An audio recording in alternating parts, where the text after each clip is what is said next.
Kristen bertanya, bukankah Injil itu firman Allah? Bila memang sudah dipalsukan, bisakah Anda tunjukkan Injil yang asli? Sebelum saya menjawab pertanyaan umat Kristen tersebut, pertama, dalam hal menanggapi dan menjawab pertanyaan-pertanyaan Kristen tersebut, maka saya akan melakukan ulasan tentang pandangan Al-Quran terhadap kitab-kitab suci yang diturunkan sebelum Al-Quran tersebut, sekaligus saya akan berikan contoh-contohnya. Pertama-tama harus disamakan persepsi bahwa Al-Quran tidak pernah mengatakan bahwa Taurat, Zabur, dan Injil sudah dipalsukan. Tetapi, yang dikatakan Al-Quran terhadap kitab-kitab tersebut adalah bahwa Yahudi dan ahli kitab pada umumnya suka menghilangkan, menambahkan, ataupun menyembunyikan firman-firman yang terdapat di dalam kitab-kitab suci tersebut, sehingga tidak akan didapatkan lagi kitab Taurat, Zabur dan Injil yang masih 100% asli. Dan, kata-kata asli pun harus dipahami secara benar, bahwa tidak asli belum tentu palsu.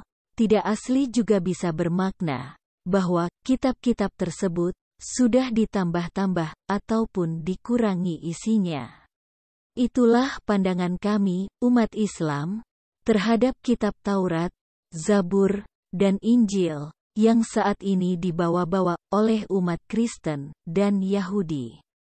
Dan, untuk membuktikan akan hal tersebut adalah sangat mudah, dan nanti akan saya tunjukkan contoh-contohnya. Dan, untuk keperluan itulah, sesungguhnya, Al-Quran diturunkan oleh Allah melalui Nabi Muhammad sebagai batu ujian bagi kitab-kitab suci tersebut. Batu ujian artinya, bila ada ayat yang bertentangan dengan Al-Quran, pastilah itu bukan asli, berasal dari firman Tuhan, melainkan merupakan hasil penambahan atau pemalsuan dari firman Allah yang sesungguhnya. Sebagaimana firman Allah dalam Al-Quran berikut ini.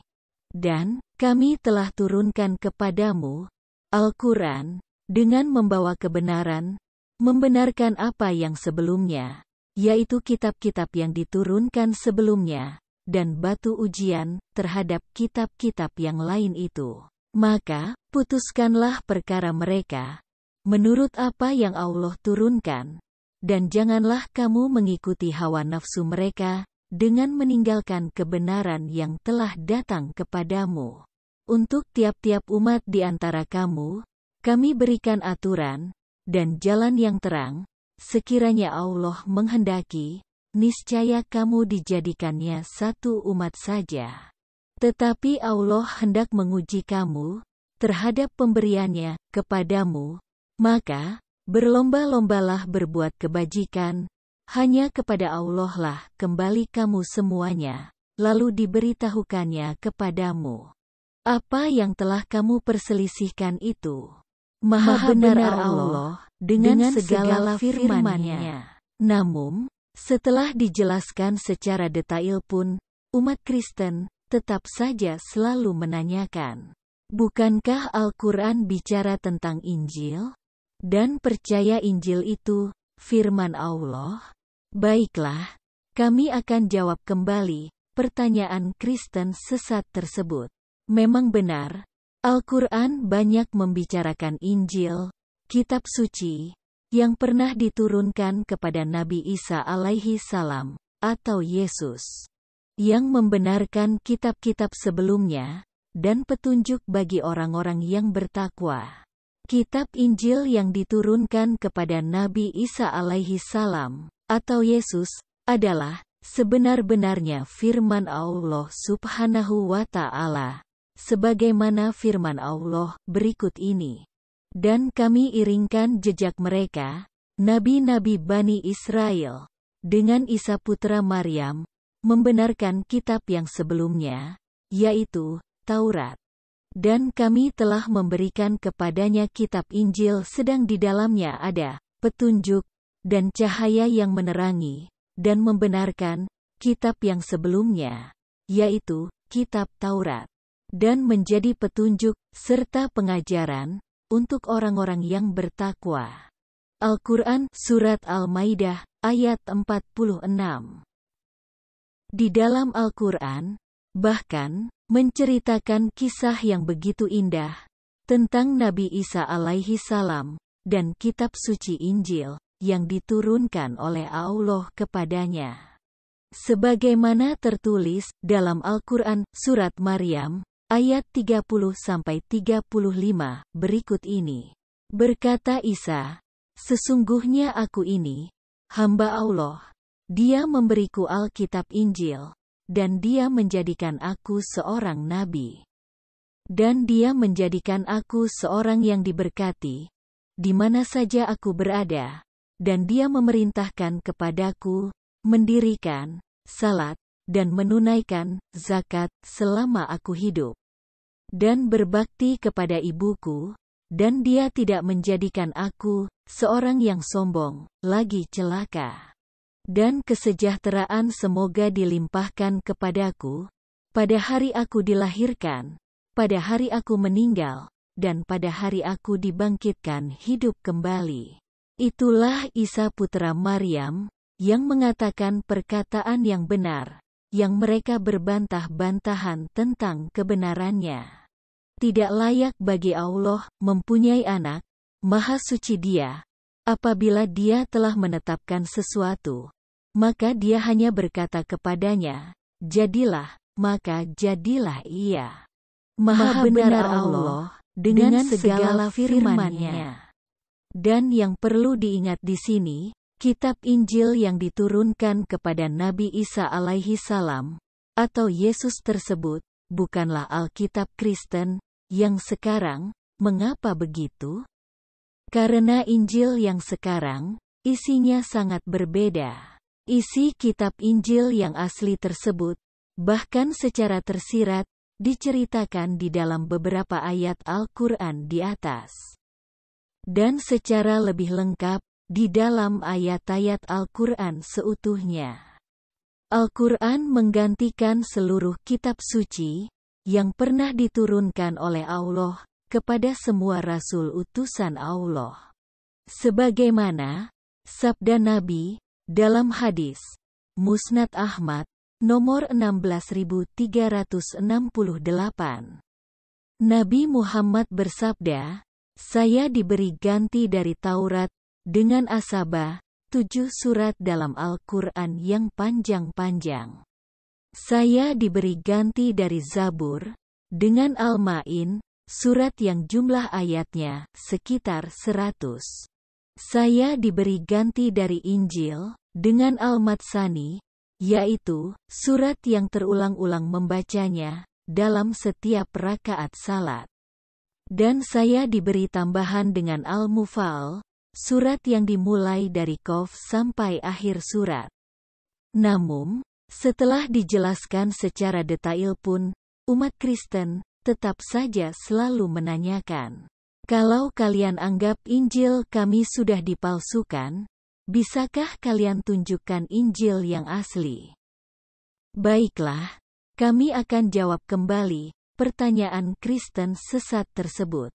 Perlu kalian tahu, wahai umat Kristen, Injil yang asli tidak dapat dipastikan keberadaannya saat ini.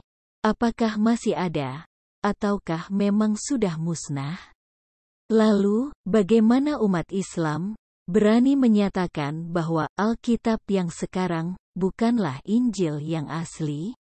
Jawabannya adalah, karena Alkitab yang disangka Injil asli itu pun bahkan sudah diubah-ubah isinya. Jadi, tanpa kita mengetahui keberadaan Injil yang asli pun, semua orang yang berakal bahkan dapat membuktikan bahwa Alkitab sekarang bukanlah Alkitab yang dulu. Karena, dalam perjalanannya, sejarah telah mencatat begitu banyak perubahan dan revisi Alkitab di dalamnya. Berikut ini adalah bukti sejarah tentang perubahan dan revisi Alkitab yang pernah dilakukan terhadap Alkitab yang disangka umat Kristen. Injil tersebut asli, padahal sudah jauh dari kata asli. All the other holy books, Torah, Psalms, Gospels, etc., have been adulterated, interpolated, and in the form of additions, deletions or alterations from the original. Read about this fact in the forewords of the Bibles where it states that it has been revised, re-revised, and re-re-revised. The first Bible was printed in England in 1538. In 1560 the first revised English Bible was printed and divided into verses. Under Henry VIII, the Bible was revised again. Again it was revised under Queen Elizabeth. Then revised under King James at Hampton Court in 1611. Since then it has undergone many more revisions as stated in the preface to the Bible. At a conservative guess it must have been revised more than 20 times since 1538. The most recent major revisions were done in 1952 and 1971. From the foregoing it is clear and beyond doubt that the present Bible has undergone too many changes to be accepted as the original Word of God. Many scholars of the Bible are in agreement of this fact. The forewords of the different Bibles state that it has been revised and when etc. As for the Quran, there are two original Qurans that were written more than 1400 years ago and are still intact and are in existence today. One is in the Topkapi Palace Museum in Istanbul, Turkey, and the other is in Tashkent, Uzbekistan. The United Nations, UNESCO, has verified the authenticity of them and has issued a proclamation in writing verifying the authenticity of the Quran. This certificate is displayed next to each of the Qurans.